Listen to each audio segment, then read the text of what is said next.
सम्पूर्णमा नमस्कार। बलिदान भन्ने फिल्म समीर भट्टको फिल्म आएर छ। मलाई चाहिँ खतरा लाग्यो, दमदार। मलाई त लाग्छ कि 100 करोड क्रस गर्छ सायद। कम्तीमा 60-70 करोड त कमाउँछ मजाले फिल्मले।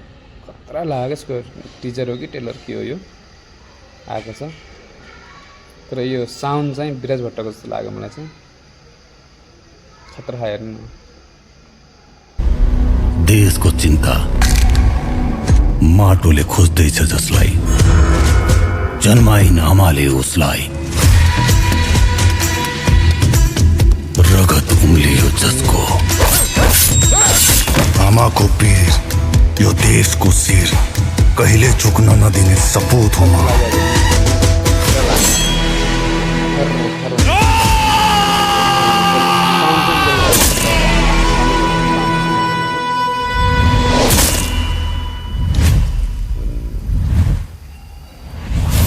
एक्सन नै हो।